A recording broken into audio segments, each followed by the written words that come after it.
மேலதான் ஒரு ஆசை, அவங்களோட நடிக்கணும்னு சொல்லியிருந்தேன். அனுஷ்காவோட நடிக்கணும்னு ஆசை சொன்னாங்க. நீங்க மாஸ்க் அனுஷ்கா மேல ஆசை, அப்புறமா நடிக்கணும்னு சொல்றீங்க.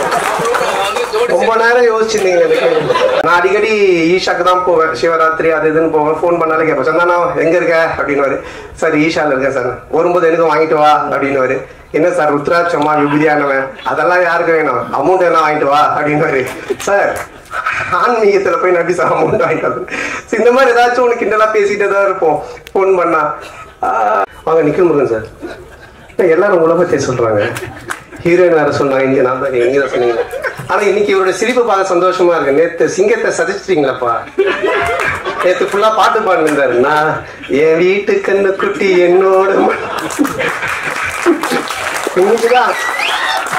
இன்னைக்குதான் விபூதி எல்லாம் வச்சுக்கிட்டு சாந்தமா ஓம் நம சிவாய எல்லாம் நல்லா இருக்குன்னு வந்து கேட்டேன். சார் பொதுவா கல்யாணம் ஆகி நமக்கு ஒரு பையனோ பொண்ணோ பிறந்தா அதை விட சந்தோஷம் அவங்களுக்கு ஒரு பையனோ பொண்ணோ ஒரு பேரனோ பேத்தியோ பிறந்தா நம்ம சந்தோஷப்படுறோம். அது ஏன் சார்னு கேட்டேன். அப்போ அவர் ஆன்சர் ஒன்று சொன்னாரு, சந்தானம் எப்பவுமே அசலை விட வட்டியில தான் கிக் அதிகம். so much. And அடுத்தபடியாக முக்கியமான ஒரு நபர் தான்.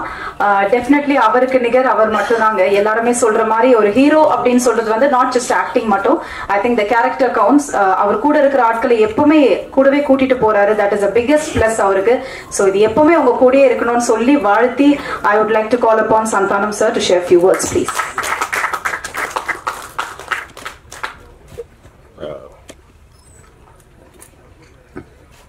எல்லாருக்கும் வணக்கம்.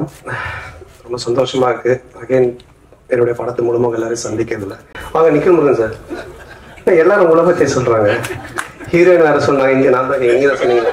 ஆனா இன்னைக்கு இவரோட சிரிப்பு பார்க்க சந்தோஷமா இருக்கு. நேத்து சிங்கத்தை சதிச்சிட்டீங்களாப்பா. நேத்து ஃபுல்லா பாட்டு பாடுந்தாரு. நான் என் வீட்டு கண்ணு குட்டி என்னோட இன்னைக்குதான் விபூதி எல்லாம் வச்சுக்கிட்டு சாந்தமா ஓம் நம சிவாய எல்லாம் நல்லா இருக்குன்னு வந்திருக்காரு. சந்தோஷம்.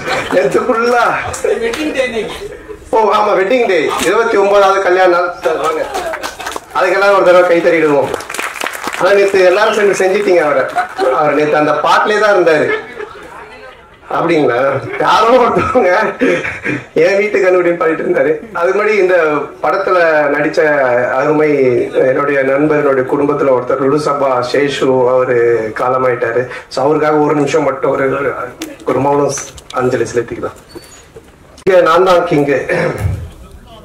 இந்த படத்துடைய டைட்டில் வச்சு பாத்தீங்கன்னா ஒரு என்ன சொல்றது, படையப்பா படத்துல ஒரு டைலாக் வரும், மாப்பிள்ள அவர் தான் ஆனா அவர் போட்டிருக்க வேட்டி சட்டை எந்த அப்படின்னுவாங்க. அந்த மாதிரி இங்க நான் தான் கிங்கு, படத்துடைய ஹீரோ நான் தான், ஆனா டைட்டில் அவருக்கு தான் கரெக்டா இருக்கும். ஏன்னா மதுரை அன்பின் இங்க நான் தான் கிங்ன்றதான் கரெக்டா இருக்கும். ஏன்னா அவ்வளோ பவர்ஃபுல்லான ஒரு ப்ரொடக்ஷன் கம்பெனி அவங்க, கோபுரம் பிலிம்ஸ். தமிழ்நாட்டுடைய சின்னம் கோபுரம். அன்பு சாரு அல்லல்ல குறையாத அக்ஷய பாத்திரம், திறமை இருந்தா எவ்வளவு நாளும் அள்ளிக்கலாம். ஸோ அப்படிப்பட்ட ஒரு மனிதர் அவரு. அவருக்கு இதே கெப்பாசிட்டிக்கு அண்டர்டேக்கரே கூப்பிட்டு வந்து அண்டர்வேர் போட்டு ஒரு கமர்ஷியல் படம்லாம் எடுக்கலாம். அவ்வளோ பவர் இருக்கு, கெப்பாசிட்டி இருக்கு. அவர் கூப்பிட்டா வருவாங்க. ஏன்னா அவருடைய ப்ரொடக்ஷன் கம்பெனி, அவருடைய கம்பெனி கோபுரம் பிலிம்ஸ்ல பார்த்துருக்கேன். அங்க வந்து வராத ஹீரோவே இல்லை, உட்காராத ப்ரொடியூசர் இல்லை, உட்காராத டைரக்டர்ஸ் இல்லை. தமிழ் சினிமா எல்லாருமே அங்க போய் அதை டச் பண்ணிட்டு தான் வருவாங்க. கோபுர தரிசனம் கோடி புண்ணியன்ற மாதிரி. ஸோ அங்க அந்த கம்பெனில இருந்து என்னை வச்சு படம் பண்ணதுக்கு முதல்ல அவருக்கு என்னுடைய மனமார்ந்த நன்றி நான் தெரிவிச்சுக்கிறேன். ஆக்சுவலா நான் வந்து காசு கேட்டுதான் போனேன் அவர்கிட்ட. அன்பு சார்ட்ட, சார் எனக்கு கொஞ்சம் காசு வேணும் அப்படின்னு சொல்லி கேட்டு போனேன். சபாபதிக்கு அப்புறம் நாங்க பழக ஆரம்பிச்சோம். சபாபதிக்கு முன்னாடி டிஸ்கோத் படத்துல இருந்து எங்களோட பழக்கம், ஆனா அதிகமா பேச மாட்டோம். அதுக்கப்புறமா சபாபதி பினான்ஸ் பண்ணாரு. அப்புறமா ரொம்ப க்ளோஸ் ஆனோம், போன்ல ஜாலியா பேசிட்டு இருப்போம். அதுக்கப்புறமா நான் காசு கேட்டு போனேன். எனக்கு ரொம்ப பிடிச்சிருச்சு அவருக்கு. என்ன சந்தானம் என்ன விஷயம் கேட்டாரு. இல்ல சார் இடம் வாங்க போறேன், வீடு கட்ட அப்படின்னு. அப்ப சொன்னாரு, எப்பவுமே வந்து கடன் வாங்கி மட்டும் வீடு வாங்குறதோ இடம் வாங்குறதோ வாங்காதீங்க, அது மாதிரி நிறைய பேர் லோன் பண்றாங்க. அதனால இந்த காசு நீங்க அட்வான்ஸா வச்சுக்கோங்க, இன்னும் இடம் வாங்க என்ன வேணுமோ சொல்லுங்க, நான் ஹெல்ப் பண்றேன், நம்ம படமா பண்ணுவோம் அப்படின்னு என் மேல ஒரு நல்ல அபிப்பிராயத்துல தான் இந்த விஷயத்த பண்ணாரு. ஏன்னா அவரு ரொம்ப சீரியஸா, ரொம்ப டஃபா, ரொம்ப வேற மாதிரி எல்லாம் வெளியே பேசுவாங்க, இல்ல பாப்பாங்க. பட் நெருங்கி பழகிட்டா எவ்வளவு ஜாலியான ஆளு, எவ்வளவு அன்பானவர்ன்றத நான் சொல்லி ஆகணுன்றதுக்காக இதை சொல்றேன். அது மட்டும் இல்லை, ஃபோனில் பேசினாலே ஜாலியாக தான் பேசுவார். நான் அடிக்கடி ஈஷாக்கு தான் போவேன், சிவராத்திரி அது இதுன்னு போவேன். ஃபோன் பண்ணாலே கேட்பேன், சந்தானா எங்கே இருக்க அப்படின்னுவாரு. சார் ஈஷாவில் இருக்கேன் சார், வரும்போது எனக்கு வாங்கிட்டு வா அப்படின்னுவாரு.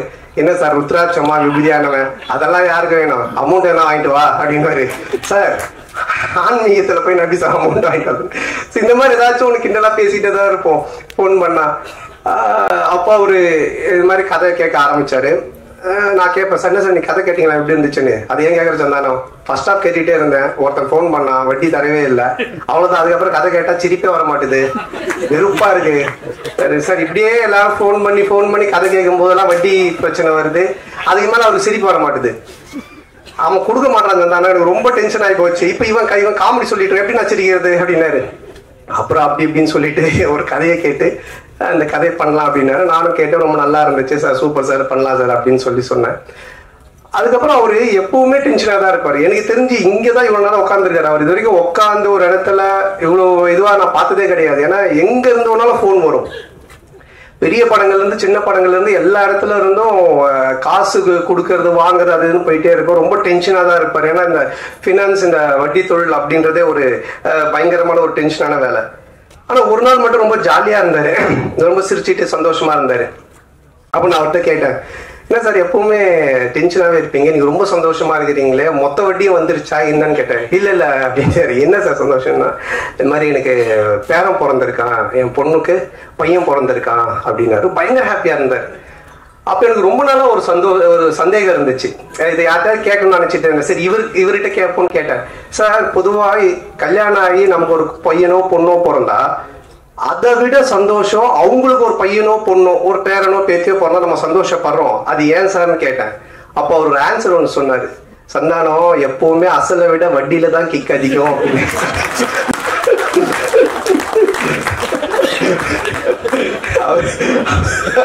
இந்த மாதிரி நிறைய போன்ல நாங்க பேசி பஞ்சஸ். அப்ப நான் நினைச்சேன், சார் இதுக்கு நீங்க தான் கரெக்டான ஆளு, உங்களை அடிச்சுக்க ஆள் கிடையாது சார் அப்படின்னு சொல்லிட்டு. ஸோ அப்படிப்பட்ட ஒரு ஜாலியான மனிதர். ஸோ அவரோட சேர்ந்து இந்த படம் பண்ண ரொம்ப சந்தோஷமா இருக்கு. ஏன்னா பண்ணும்போது அவர் சொன்னாரு, தியேட்டருக்கு வர ஜனங்க படத்தை பார்த்து சிரிச்சுட்டு போன சந்தானம், காசு பணம் முக்கியம் இல்லை, அது நம்ம சம்பாரிச்சுக்கலாம் அப்படின்ட்டு ஒரு ப்ரொடியூசரா இல்லாம ஒரு பினான்சியரா இல்லாம ஒரு தியேட்டர் ஓனரா இந்த படத்தை எடுத்திருக்காரு. ஆடியன்ஸ் தியேட்டருக்கு வரவங்க சிரிக்கணும் ரசிக்கணும் அப்படின்னு சொல்லிட்டு. அதே மாதிரி இந்த படமும் நல்லா வந்திருக்கு. இந்த படத்தை எடுக்கிற பொறுப்பை அவருடைய டாக்டர் சுஷ்மிதா அவங்க கிட்ட கொடுத்திருக்காரு. அவங்களுக்கு என்னுடைய வாழ்த்துக்கள். இந்த ஃபர்ஸ்ட் படம், அது என்னுடைய படத்து மூலமா அவங்க ப்ரொடியூசரா வர்றது எனக்கு ரொம்ப பெருமையா இருக்கு. பொதுவா நிறைய பொண்ணுங்க பாத்தீங்கன்னா ஆன்லைன்ல கண்டதையும் ஆர்டர் பண்ணி அப்பா காசை கறி ஆகிற பொண்ணுங்க இருப்பாங்க.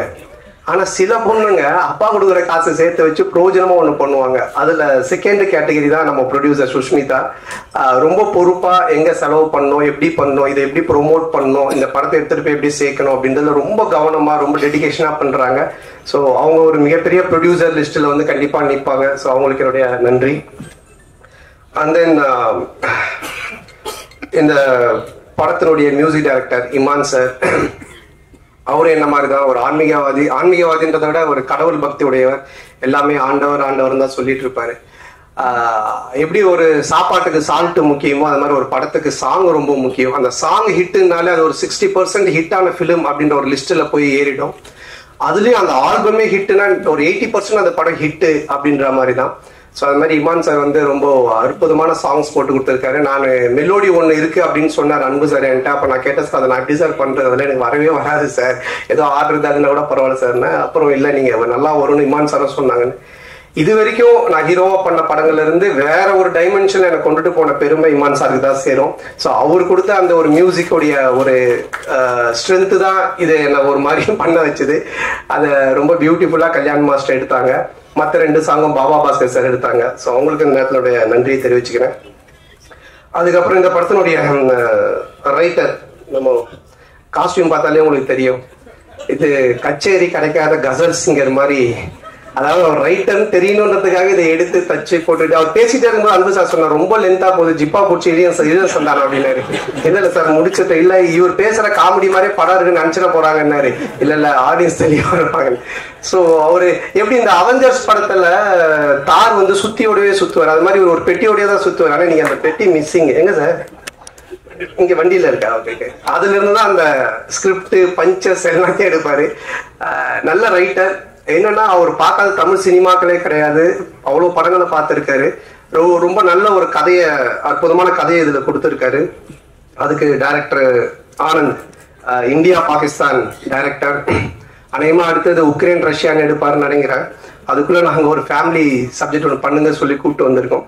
ரொம்ப நல்லா டைரக்ட் பண்ணியிருக்காரு. இந்தியா பாகிஸ்தான்ல ஒரு ஃபேமிலி, ஒரு எமோஷன்ஸ், அதுல காமெடி இருக்கும். அதே மாதிரி இதுலயும் எனக்கு ஒரு எமோஷனும் வச்சிருக்காரு, ஒரு ஃபேமிலி டிராமாவும் அழகா செட் பண்ணியிருக்காரு. அப்புறம் டிஓபியோட பிரதர் ஓம், அண்ணன் தம்பியும் சேர்ந்து அவ்வளோ அற்புதமா சினிமா போட்டோகிராஃபி பண்ணியிருக்காங்க. ஸோ அவருக்கு என்னுடைய வாழ்த்துக்கள். அதுக்கப்புறம் ஆல் டெக்னீஷியன்ஸ், இதில் நடித்த, இதில் பண்ண டான்ஸ் மாஸ்டர், ஃபைட் மாஸ்டர், எல்லா technicians, writers, lyric writers, editor எல்லாருக்குமே சேர்த்து மொத்தமாக என்னுடைய நன்றியை தெரிவிச்சுக்கிறேன். ஏன்னா ஆல்ரெடி ரொம்ப லென்த்தாக போயிட்டு இருக்கு. அதுக்கப்புறம் இந்த படத்தினுடைய கேரக்டர் பண்ணியிருக்க தம்பி ராமையா சார்.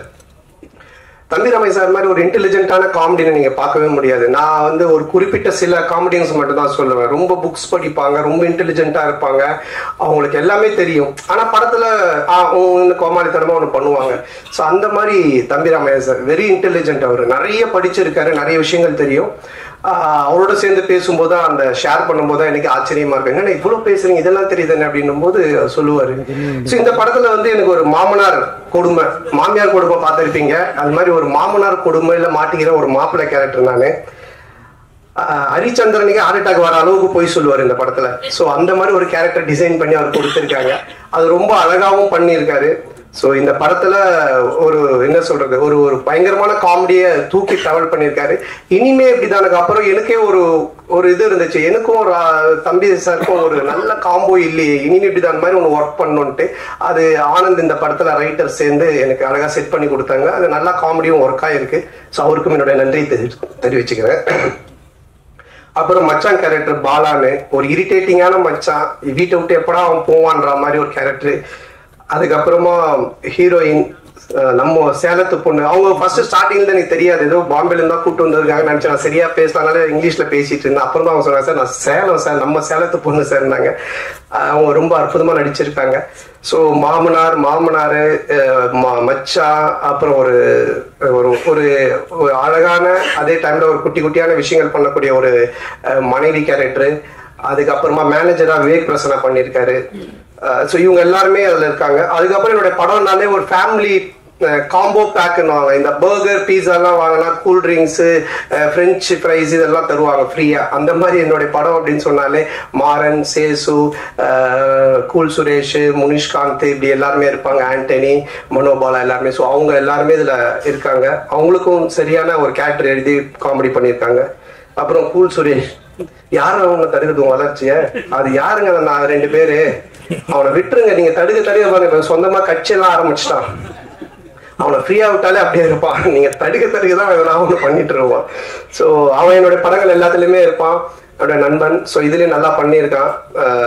அதுக்கப்புறமா கட்ட குஸ்தி டைரக்டர் செல்லா, அவருக்கும் இந்த நேரத்தினுடைய மனமார்ந்த நன்றி. ஒரு ஹிட் படம் கொடுத்துட்டு, காமெடிஸான படம் கொடுத்துட்டு, இதுலயும் டிஸ்கஷன்ல உட்காந்து நிறைய காமெடி சீன்ஸுக்கெல்லாம் ஒர்க் அவுட் பண்ணி கொடுத்தாரு. ஸோ அவருக்கு என்னோட மனமார்ந்த நன்றி. அப்புறம் இந்த படத்துல ஒர்க் பண்ண அனில், மலையன் கோபி, செந்தில் சார் மற்றும் அந்த டீம், ப்ரொடக்ஷன் டீம் எல்லாருக்குமே என்னுடைய மனமார்ந்த நன்றியை தெரிவிச்சுக்கிறேன். இப்பெல்லாம் நீங்க பாத்தீங்கன்னா, இப்போ இந்த படமே பாத்தீங்கன்னா 90s கிட்ஸ் பேஸ் பண்ணி தான் எடுத்திருக்கோம். என்ன விஷயம் அப்படின்றத நீங்க பாத்தீங்கன்னா, உலகத்திலே 2 பிரச்சனை உள்ள ஆளுங்க தான் இருக்காங்க. ஒண்ணு, ஏன்டா கல்யாணம் பண்ணோம் அப்படின்னு வாழ்ற ஒரு குரூப், எப்படா எங்களுக்கு கல்யாணம் ஆகும் அப்படின்னு வாழ்ற ஒரு குரூப். இந்த 2 பேருடைய மனநிலைய பேஸா வச்சு இதுல காமெடி பண்ணி தான் இந்த படமே எடுத்திருக்கோம். ஸோ இன்னைக்கு ரொம்ப கன்ஃபியூஷனா தான் இருக்காங்க யங்ஸ்டர்ஸ் எல்லாருமே. அப்துல் கலாம் ஐயா சொன்னாங்க கனவு காணுங்க அப்படின்னு. ஆனா இன்னைக்கு இருக்க பசங்க ட்ரீமை பத்தி எங்க யோசிக்கிறாங்க? ட்ரீம் 11ல எந்த டீம் காசு கட்டினா காசு வரும்ன்றத பத்தி தான் அதிகமா யோசிச்சுன்னு இருக்கானுங்க. ஸோ அதுக்கப்புறமா வாழ்க்கையோட ஸ்டேட்டஸை பத்தியே யோசிக்கிறதுல, வாட்ஸ்அப்ல என்ன ஸ்டேட்டஸ் போட்டா நம்ம கெத்தா இருக்கும் தான் யோசிச்சுட்டு இருக்காங்க. ஸோ இப்படிப்பட்ட ஒரு மனநிலையில இன்னைக்கு இருக்க ஒரு சிச்சுவேஷன்ல இருக்கிற ஒரு 90s கிட்ஸ் ஆகட்டும், இல்லை 2K கிட்ஸ் ஆகட்டும், இவங்களோட லைஃப் ஸ்டைல் எப்படி இருக்கும் அப்படின்ற ஒரு பேஸ் தான் இந்த படத்தினுடைய கதையே. ஸோ இதை ஒரு ஃபேமிலி டிராமாவா ரொம்ப அற்புதமா பண்ணியிருக்கோம். நிச்சயமா 2 hours நீங்க தியேட்டர்ல வந்து படம் பார்க்கும்போது போர் அடிக்காது. இப்படி ஒரு குடும்பமா அப்படின்னு நீங்க பார்த்து சிரிக்கிற மாதிரி தான் இந்த படம் இருக்கும். ஸோ இந்த படத்தை May 10th அன்னைக்கு தியேட்டரில் வந்து ஃபேமிலியோட பார்த்து ஜாலியாக என்ஜாய் பண்ணுங்க. 2 hours டெஃபினட்டாக சிரிச்சு என்ஜாய் பண்ணுவீங்க, அதில் எந்த டவுட்டுமே இல்லை. ஹாரர் ட்ராமா பண்ணியிருக்கேன், Vadakkupatti Ramasamy social drama, first time family drama. ஒரு மேரேஜான ஒருத்தன், ஒரு மாமனார், மச்சான், ஒய்ஃபு, மேனேஜர், இந்த டார்ச்சரில் அவன் இந்த மாதிரிலாம் வாழ்கிறான் அப்படின்றது எனக்கே ஒரு புதுசான ஒரு விஷயம்தான். ஸோ லாஜிக்கை மறந்துட்டு மேஜிக் தான் வந்து 2 hours நல்லா சிரிக்கலாம். வந்து பார்த்துட்டு என்ஜாய் பண்ணுங்க. அப்புறம் இந்த எல்லா படத்துக்கும் எனக்கு தொடர்ந்து சப்போர்ட் பண்ணிட்டு இருக்கிற பத்திரிகை ஊடக நண்பர்கள் மற்றும் என் உயிரினும் மேலான என் அன்பு சொந்தங்களாகிய ரசிகர் மன்றங்கள் வச்சிருக்க அனைவருக்கும் MKS குமரல் அவர்களுக்கும் இந்த நேரத்தோட மனமார்ந்த நன்றி. மற்றும் என்னோட டீம் முருகன், ஆனந்த், சேது, குணா மாம்ஸ், விஜய், சுந்தர், ரமேஷ், ராஜ், பரத், கிஷோர், அப்புறம் என்னுடைய makeup artist Kushi and hair stylist Gagan and Mahesh, Ilango, Bharath, Ashok, Anand, Vasan, எல்லாருக்கும் இந்த நேரத்தோட மனமார்ந்த நன்றி தெரிவிச்சுக்கிறேன். ரொம்ப நன்றி. தேங்க்யூ.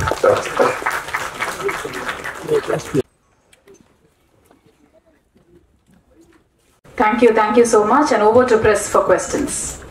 Sandana bro.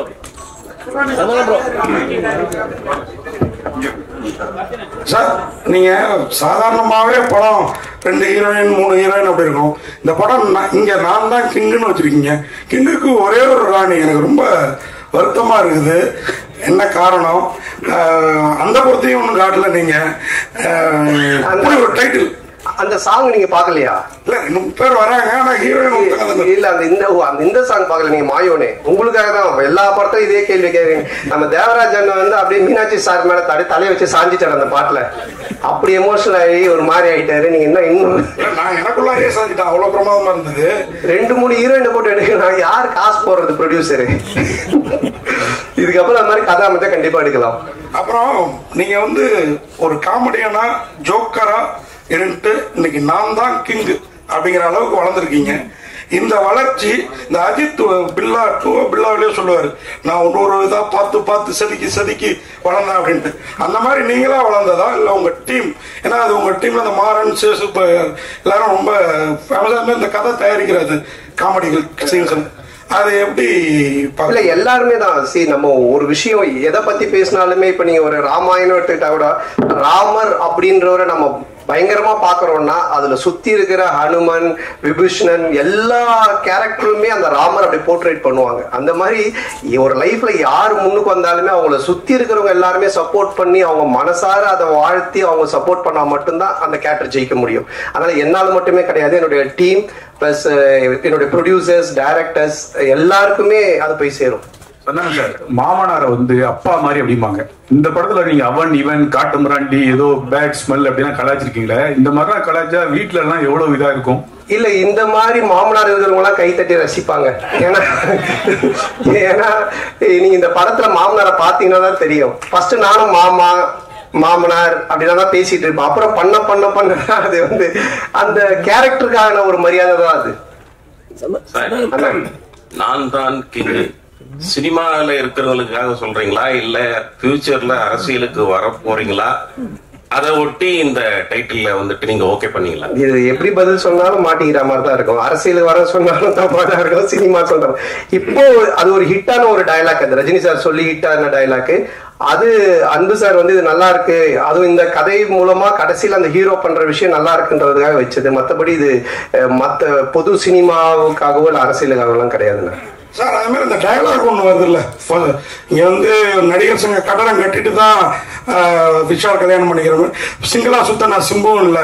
இது வேற. அதே மாதிரி இந்த நெட்ஃபிளிக்ஸ்ல இவ்வளவு பிரமாதமா கல்யாணம் பண்ணுவீங்கன்னா நெட்ஃபிளிக்ஸ்ல போட்டுக்கலாமே அப்படின்னு. இது எல்லாமே இங்க இருக்கிறவங்கள நீங்க தாக்குற. இதை வேற யாராவது பண்ணா வருத்தம் ஏற்படும். நீங்க பண்ணா நாங்களும் ரசிக்கிறோம், சம்பந்தப்பட்ட அவங்களும் ரசிக்கிறோம். இது இப்படி ரசனையா இருக்குங்கிறத எப்படி யோசிக்கிறீங்க? அதான் ரசனையா இருக்கு, இது ஏன் பிரச்சனை ஆகக்கூடாதுன்னு இதை கேட்டு இருக்கிறீங்க. அடுத்தது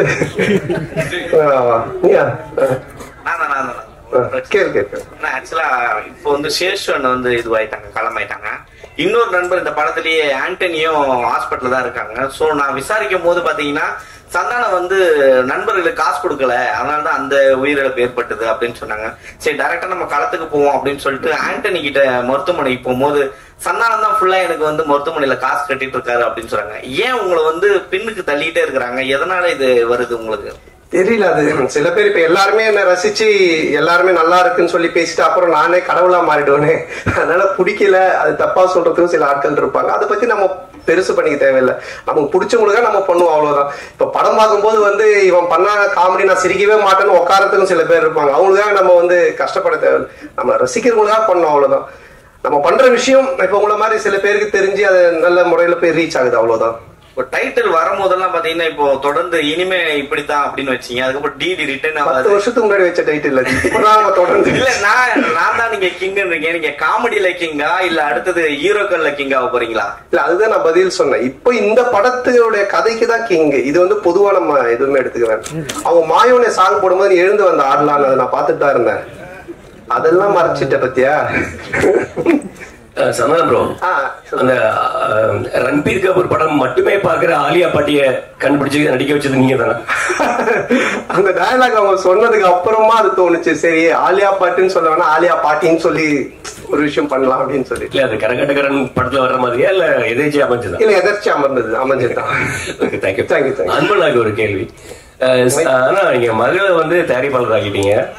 உங்க மருமகனுடைய மேரேஜ் பிக்சர்ஸ்ல பார்த்ததுதான், நேர்ல என்ன பாக்கல. அவரே ஒரு ஹீரோ மாதிரி தான் இருப்பாரு. அவர் ஹீரோ லான்ச் பண்ற ஐடியா ஏதாவது இருக்கா? நீங்க முதல் பட்டீங்கன்னா ஆரம்பிச்சிருவோம்.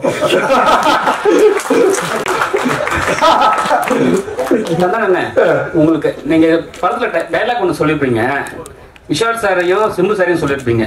முரட்ட சிங்களா சுத்துறது 3 பேர் தமிழ் சினிமால. எஸ்.ஜே. சூர்யாவும் இருக்காரு, ஏன் அவர் விட்டுட்டீங்க? ஏன்னா அவர் கூட நீங்க டிராவல் பண்ணிருக்கீங்க. இல்ல இவங்க 2 பேரும் வந்துட்டு இப்போ ரீச்சலுக்காக ரொம்ப க்ளோஸ் டு என்னுடைய ஃப்ரெண்ட்ஷிப்ல ரொம்ப க்ளோஸ்ல இருக்காங்க. அதனால அவங்க பேர் டக்குன்னு ஞாபகம் வந்தனால பண்ணோம். என்னன்னா இப்ப எப்பவுமே வந்து நீங்க சந்தானம் சார் வந்து ஒரு டீம் எடுத்தாருன்னா எல்லாரையும் கலெக்ட் பண்ணி மொத்தமா ஒரு என்ன சொல்லுவாங்கன்னா ஒரு சீட்டு கட்டு மாதிரி ராஜாரான்னு எல்லாமே இருக்கும். இதுல வந்து சில பேர் மிஸ் பண்ணதா சொல்றாங்க, அது உண்மையா? யாரு மிஸ் பண்ணாங்க? இல்ல இப்ப உங்க டீம்ல 2-3 பேர் மிஸ் ஆயிட்டாங்க, அத பத்தி கேக்குறேன். நடிக்கிறது இல்ல சொல்றீங்களா? இறந்துட்டாங்க. ஓகே, அது உடல்நல குறைவு. அது சில பேருக்கு அது மரணம்ன்றது நம்ம கையில இல்ல, எப்ப யாருக்கு என்ன நடக்கும் தெரியாது. பட் இருக்கிற வரைக்கும் ஆரோக்கியமா வாழ்றதுக்கான விஷயங்களை நம்ம பாத்துக்கணும், அவ்வளவுதான். அது தவிர வேற எதுவும் இது பண்ண முடியாது. தயாரிப்பாளர் மேடத்துக்கு ஒரு கேள்வி. சுஷ்மிதா மேடம், உங்க அப்பா வந்து நிறைய அனுபவசாலி. முதல்ல நீங்க படம் எடுக்கும்போது இதெல்லாம் செய்யணும், இதெல்லாம் செய்யக்கூடாது, எப்படி படப்பிடிப்பு நடக்கணும், என்ன அட்வைஸ் கொடுத்தாங்க? உங்களுக்கு அடுத்து யாரை வச்சு படம் பெரிய பட்ஜெட்ல தயாரிக்கணும்னு ஆசை? எனக்கு அவர் கண்டிப்பா இன்ஸ்பிரேஷன். நான் கிட்டத்தட்ட ஆஃபீஸ்லேயே தான் வளர்ந்தேன். ஸோ ஒவ்வொன்றையும் நான் கத்துக்கிட்டு தான் வந்துட்டு இருக்கேன். அண்ட் பெரிய படம் சின்ன படம் இல்லாம மக்கள் என்ஜாய் பண்ற மாதிரி படம் எடுக்கணும் தான் என்னோட ஆசை. 2மே இருக்கணும் எனக்கு. சார் இமான் சார் உங்களால பல ஹீரோக்கள் வளர்ந்தாங்க. சந்தானம் சார் ஓரளவு வளர்ந்த ஹீரோ. இன்னும் அவர் வளர்றதுக்கு இந்த பாட்டு இதுவா இருக்குது. தொடர்ந்து உங்க 2 பேரோட டிராவல் தொடர்ந்து இருக்குமா? அடுத்தடுத்த படங்கள்ல வேற எதுவும் கமிட் ஆயிருக்கீங்களா? 2 அவர் படத்துல நீங்க இல்ல இப்போதைக்கு ஒன்றும் பேசல சார். பட் நிச்சயமா அதுக்குண்டான சரியான கதைகள் அமையும் போது நிச்சயமா பண்ணுவோம் சார். இதுவே ரொம்ப லாங் டைம் வெயிட் தான், அதுக்கு பிறகுதான் பண்ணிருக்கோம். நிச்சயமா கூட சேர்ந்து மறுபடியும் ஒர்க் பண்ணுவோம் சார். சந்தானம் சார், நீங்க எப்போதுமே ஆண்கள் அது என்ன மாதிரி ஆள்லாம் ரொம்ப கவர்ந்துருவீங்க உங்க டயலாக் இதுல. இந்த படத்துல பெண்களையும் கவர்னுங்கிறது அந்த பாடல்ல பிங்க் கலரா ஃபுல்லா, ஏன்னா பெண்களுக்கு பிடிச்ச கலர் பிங்க் கலர்பாங்க. அதுதான் காரணமா? நல்லா இருந்தது, 3 பாட்டுமே நல்லா இருந்தது. அந்த படம் இந்த கேள்வி எல்லாம் உங்களுக்கு எங்க இருந்து தோணுது? முதுகுல இருந்தா மூளையில இருந்தா? விடிய காலம் 4 மணிக்கு இன்னைக்கு சந்தானம் சார் ப்ளஸ் போயிட்டு இருக்கு. நம்ம வந்து கேள்வி அப்படி உட்காந்து யோசிச்சது. விடிய கால பிரம்மமுகத்துல உட்காந்து எழுது பிங்க் கலர்னா பொண்ணுங்களுக்கு பிடிக்காதான் போட்டு அது இங்க வந்து மொத்த கேள்வி தான். நன்றி. சொல்ல அது காஸ்டியூம் டிசைனர்ஸ் கொடுக்கறது தான். இன்னைக்கு கூட பாத்தீங்கன்னா இந்த கோட் எல்லாம் போட்டிருக்கேன். வெயிலுக்கு எனக்கு கோட்டு போடவே பிடிக்காது. காஸ்டியூம் டிசைன் இல்ல போடுங்க நல்லா இருக்கும் அப்படின்னாங்க. அதனால காஸ்டியூம் டிசைனரோட வேலை அது பண்ணணும். கானா பாட்டுனா நீங்க வந்து கலக்குவீங்க, டான்ஸ் கின்ஸ் எல்லாம் பெர்ஃபார்மன்ஸ் இப்போ ஹெவி ஆயிடுச்சு. இப்போ ரொமான்டிக் வரும்போது எந்த மாதிரியான இதெல்லாம் எஃபெக்ட் எல்லாம் எடுத்தீங்க? அந்த மூடு அதான் ரொம்ப கஷ்டமா இருந்துச்சு ஃபர்ஸ்ட் எனக்கு அது வரவே இல்லை. நான் சாங்கே சார்ட்டு சொன்னேன், சார் ரிமான் சார் என்ன சார்னா அன்பு சார்ட்டே சொன்னேன். அன்பு சார் தான் சொன்னாங்க இல்ல ஒரு சாங் இது மாதிரி பண்ணலாம் அப்படின்ட்டு. அதுக்கப்புறமா கல்யாண் மாஸ்டர் தான் பண்ணாங்க. அது ஃபர்ஸ்ட் எனக்கு ஒரு மாதிரி என்ன அப்படியே ரஃபா நடக்க வச்சுதான் எடுத்தாங்க. நீங்க முறைச்சிக்கிட்டே நடங்க, நீங்க எதுவும் பார்க்க வேண்டாம் அப்படின்னு தான் எடுத்தாங்க. அப்புறம் அது கொஞ்சம் கொஞ்சமா கொஞ்சம் இன்க்ரீஸ் ஆகி ஒரு மாதிரி அப்படி எடுத்துட்டாரு. அது வந்து கண்டிப்பா கல்யாண மாஸ்டர் தான் சொல்லணும். ஏன்னா எனக்கு அது பிடிக்கவே பிடிக்காது, இந்த ரொமான்டிக்கா பாக்குறது, அப்படியே ஃபீல் பண்றது, எட்டி பாக்குறது இதெல்லாம். பட் இந்த பாட்டுல அதை அப்படியே கொண்டு வந்தாங்க. அது இப்போ பார்க்கும்போது மியூசிக் சாரோடைய அந்த மேஜிக்ல பார்க்கும்போது அது பயங்கரமா இருக்கு. சோ அதனால அதான் அது ஒரு மியூசிக் மேஜிக் தான் அது. இல்ல உங்க மேடையில எப்பயுமே கூல் சுரேஷ் வந்து அடிக்கடி இருப்பாரு, உங்க படத்தை வந்து ஃப்ரீயா ப்ரமோஷன் பண்ணுவேன்னு சொன்னாரு. இதுக்கு முன்னாடி ஏதாவது காசு கொடுத்தீங்களா இல்ல சிங்கப்பூருக்கு நீங்களே காசு போட்டு அனுப்பி விட்டுறீங்களா? இல்ல இப்ப அவனை பத்தி பேச சொல்லி அவன் தானே உங்களுக்கு சொன்னான். சம்பந்தமே இல்லாம திடீர்னு சந்தனா சார் நேத்தி ஸ்டார் படத்தோட பிரஸ் மீட் அங்க வந்து கவின் பேசுறோம். அந்த படத்தோட ட்ரெய்லரும் நல்லா ரீச் ஆயிருக்குது. அங்க பிரஸ் மீட்ல நாங்க கேட்டப்போ உங்களுக்கு இந்த பெண் வேஷம் யார் ரோல் மாடல் மாதிரி ஒரு நிருபர் கேட்டாரு. அப்ப அவர் சொன்னாரு கரீனா சோப்ரா அப்படின்னு சொல்லிட்டு. நீங்க ஏன்னா அதுக்கப்புறம் பெண் வேஷமே போல. எனக்கு தெரிஞ்சு ஆனாழகன் பிரசாந்துக்கு அப்புறம் அந்த கரீனா சோப்ரா நிறைய பேர் பெண் வேடம் கேட்டு நம்ம ஹீரோக்கள் எல்லாம் ரொம்ப ரீச் ஆனது. ஏன் அதுக்கப்புறம் அதை பண்ணல? உங்களுக்கு ரொம்ப ஆப்டா இருக்கும். பண்றேன் கண்டிப்பா. கதை அமையணும் இல்ல சார், கதை அமைஞ்சாதான் கரெக்டா பண்ண முடியும். ஏதாச்சும் ஒரு லேடி கேட்டப்ல ஒரு கதை ஏதாச்சும் வந்தா கண்டிப்பா டெஃபினட்டா பண்றேன். ஹீரோயின் மேடம் உங்களுக்கு ஒரு கேள்வி. அண்ணன் கேடுவார். அந்த மைக்கு கையில போட்டு கட்டினா இருக்கும், யாருமே தர மாட்டேன். முடிச்செல்லாம் எல்லாரையும் கேட்கணும்ல, வச்சுக்கிறீங்க. அதான் இதே சரி எனக்கு நடந்தது. அதனாலதான் இப்போ ஹீரோயின் மேடம் நீங்க சொன்னீங்க சந்தானா சார் ஃபர்ஸ்ட் இங்கிலீஷ்ல பேசிட்டு இருந்தாரு, அப்புறம் ஒரு வாரம் கழிச்சு தமிழ்ல என்னையும் கலக்க அவர் கலாச்சாரத்துல என்ன பயங்கரமா பங்கமா இருந்தது. இல்ல ஆக்சுவலா அந்த மால் சாங்ல வந்து ஒரு விக் ஒண்ணு வச்சிருந்தோம். அந்த விக் வந்து ரொம்ப அன்கம்ஃபர்டபுளா இருந்தது.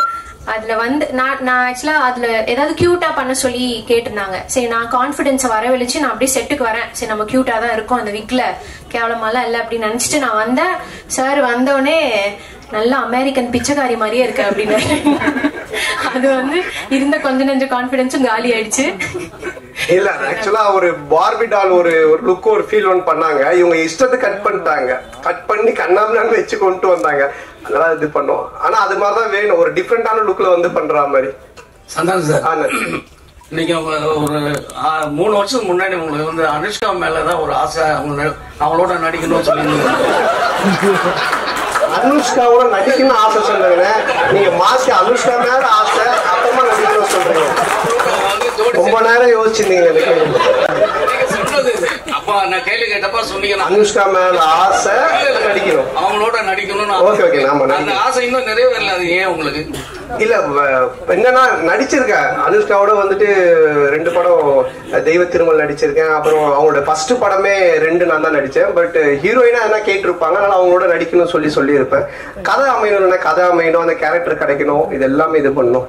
சோ அது கதை தானே எல்லாமே. நம்ம திடீர்னு நடிக்கணும் சொல்லி கூப்பிட்டு நடிக்க வைக்க முடியாது இல்லைங்களா? சந்தானம் சார் ஆன்மீகத்துல நீங்க நல்ல வெளிப்படையா சொல்லுவீங்க. நிறைய சாமி கூப்பிடுவாங்க, வெளியே சொல்ல மாட்டாங்க. நான் ஆன்மீகவாதி, நான் கோயிலுக்கு போற நல்லா சொல்லுவீங்க. உங்க லைஃப்ல ஆன்மீகம் வந்து எந்த அளவுக்கு லைஃப பண்படுத்துது? அப்புறம் இன்னொன்னு முக்கியமா ஈசா போனேன், அவர் வந்து பணம் கேட்டாரு, வாங்கி கொடுத்தீங்களா இல்லையா? அது சும்மா காமெடி சொன்னது. இதை நீங்க தம்ப்நெயிலா போட்டு விட்டுறாதீங்க. அப்புறம் சத்குருட்டு இருந்து போன் வரேன், ஏன்டா என்னை பத்தி எல்லாம் பேசிட்டு இருக்க அப்படின்ட்டு. இல்ல அது வந்து ஆன்மீகம் வந்து எப்பவுமே ஒரு என்ன சொல்றது, ஒரு பேஸ் வேணும் நமக்கு. ஒரு ஒழுக்கத்துக்காகட்டும், இல்ல நம்ம செய்யற வேலையில ஒரு டெடிகேஷனா இருக்கிறதுக்காகட்டும், எதுவா இருந்தாலுமே. எனக்கு தெரிஞ்சு நீங்க என்னுடைய பிரஸ் மீட், என்னுடைய படம் எல்லாமே பார்த்திருக்கீங்க, வந்திருக்கீங்க, பேசியிருக்கீங்க. சந்தோஷமா இருப்போம், ஜாலியா இருப்போம். படமும் அது மாதிரி தான் நான் எடுக்கிறேன். இதுதானே ஒரு மனுஷனுக்கு வேணும். எப்பவுமே ஏதோ ஒண்ணு யோசிச்சுன்னு, நகத்தை கடிச்சுன்னு, சிந்திச்சுக்கிட்டு, சோகமா இருந்துட்டு, பேசும்போது ஏதோ ஒண்ணு பண்ணிட்டு இல்லாம சந்தோஷமா இருக்கும்ல. இப்போ கொஞ்ச நேரம் இங்க 1/2 மணி நேரம் பேசலாம், எல்லாம் சிரிச்சு சந்தோஷமா இருக்கும். இதுதானே பேஸ். அது வந்து எனக்கு ஆன்மீகத்துல நல்லா கிடைக்குதுன்னு தான் தோணுச்சு. அதனால அதை நான் சொல்லிட்டு இருக்கேன். நான் ஆன்மீகவாதி, கடவுள் கும்பிடுறேன் அப்படின்ட்டு. சார் நான் தான் கிங்கு அப்படின்னு சொல்றப்ப நான் தான் கிங்குன்னு ஃபீல் ஆகுது. ஆக்சுவலா நீங்க தான் கிங்கு, நீ தான் கிங்குன்னு டைட்டில் இருந்தா உங்களை சொல்ற மாதிரி இருக்கும். இப்ப நான் தான் கிங்குன்றப்ப எல்லாரும் அவங்கவுங்க சொல்றப்ப அவங்கவுங்க இப்படி ஒரு பரவகரமான எண்ணம், எல்லாருக்குமான எண்ணம். அதனாலதான் அன்பு செயின் சாரும் வந்து அவங்க பொண்ணு அந்த படத்துல வந்து ப்ரொடியூசரா இன்ட்ரோடியூஸ் பண்ணாங்களா, அவங்களும் நான் தான் கிங் அப்படிங்கிற எண்ணத்துல. ஆமா, இது நம்ம படம் பார்த்து ஒரு ரிவ்யூ சொல்றாங்கல்ல, அவங்களும் நான் தான் கிங், அவங்க சொல்ற ரிவ்யூ வச்சுதான். அந்த மாதிரி ஒரு எல்லாருமே அவங்க தொழில சொல்றத இப்ப இவர் சொல்ல 2 தடவை நான் தான் கிங் அப்படின்னு, அந்த மாதிரி தான் அது. வாங்கிட்டீங்களா? ஆமா, மைக்கு கீழே ஒளிச்சு வச்சுருக்காங்க. நன்றியா, முடிச்சு. அனைவருக்கும் நன்றி, வணக்கம்.